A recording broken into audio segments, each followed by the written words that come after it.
দিল্লির ব্যস্ত Connaught place.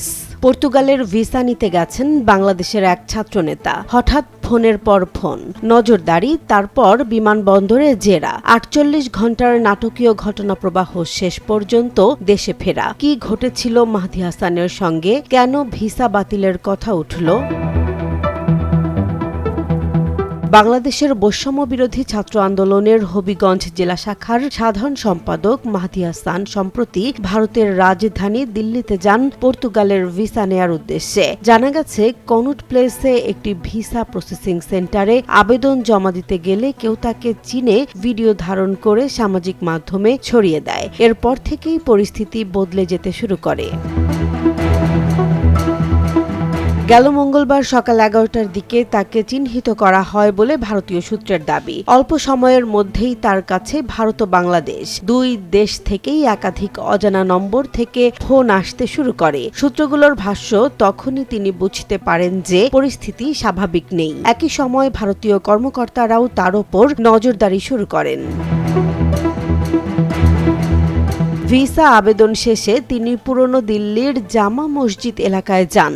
পরে পাহাড়গঞ্জের একটি হোটেলে অবস্থান নেন। তবে বিকেলের মধ্যেই তাকে হোটেল পরিবর্তনের পরামর্শ দেয়া হয় এবং বিমানবন্দরের কাছাকাছি আরেকটি হোটেলে ওঠেন।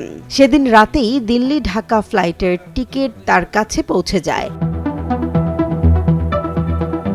ভারতীয় দুইটি সূত্র বিবিসি বাংলাকে জানিয়েছে, মাহদী হাসানকে শারীরিকভাবে নিগ্রহ করা হয়নি, তবে তাকে জানিয়ে দেয়া হয় ভারত বিরোধী বক্তব্য এবং এক পুলিশ কর্মকর্তাকে হত্যার দাবি নিয়ে বিতর্কে জড়িত কোনো ব্যক্তিকে ভারতে অবস্থান করতে দেয়া হবে না। তাদের ভাষ্য অনুযায়ী তার ভারতীয় ভিসা বাতিল করা হয় এবং তাকে দ্রুত দেশ ছাড়তে বলা হয়।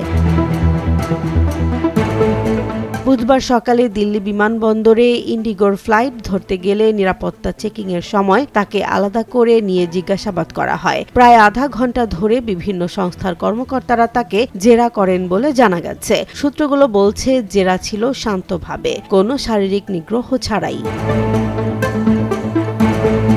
অন্যদিকে দেশে ফিরে মাহদী হাসান দাবি করেন, তাকে এসএডি লিডার হিসেবে আটক করা হয়েছিল এবং তিনি হয়রানির শিকার হয়েছেন। তিনি বলেন, আমি ফুল লাইফ রিস্কে ছিলাম। তবে তার ওয়ালেটে ক্রিপ্টোকারেন্সি পাওয়ার যে অভিযোগ উঠেছে সেটিকে তিনি গুজব বলে উড়িয়ে দিয়েছেন। উল্লেখ্য, এর আগে সামাজিক মাধ্যমে ছড়িয়ে পড়া একটি ভিডিওতে তাকে এক পুলিশ কর্মকর্তাকে হত্যার দাবি করতে শোনা যায়। সেই ঘটনায় বাংলাদেশে তাকে গ্রেফতার করা হলেও পরে প্রতিবাদের মুখে মুক্তি দেয়া হয়। সেই বিতর্কিত অতিথি দিল্লির ঘটনায় প্রভাব ফেলেছে বলে ধারণা করা হচ্ছে।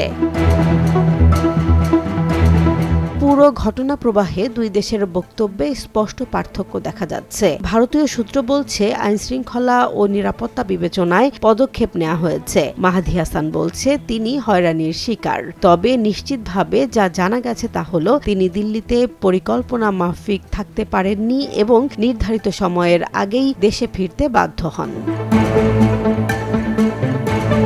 জেসমিন জাহান, নিউজ ডেস্ক, জনবাণী।